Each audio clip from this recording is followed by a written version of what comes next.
Hello everyone, friends. This is Valor. Today I'll show you what to do if you get the error Incompatible Mods Found in Minecraft Fabric. First, make sure you have all mods downloaded for the version you need. For example, I have loader version 1, 21.1. Let's go to installations. Here I have one, 21.1. Click on the folder.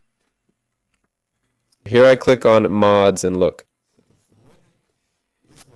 I notice I don't have the Fabric API, so we need to download it. Let's go to the browser and search for Fabric API. In my case, it's for version 1, 21.1. We go in, find the files, and search for version 1, 21.1 in my case. Now download it.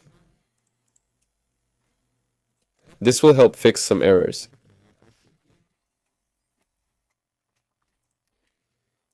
Now we put it in the mods folder. This is mandatory. This should fix your problem. If this doesn't work, ensure all your mods are for the version you need. For example, I have mods for 1.2, 1.8, 1.2, 1.4, and 1.21. But Fabric is loading on 1.2, 1.1, so it simply won't start. That's all. This was Velour. Goodbye, everyone.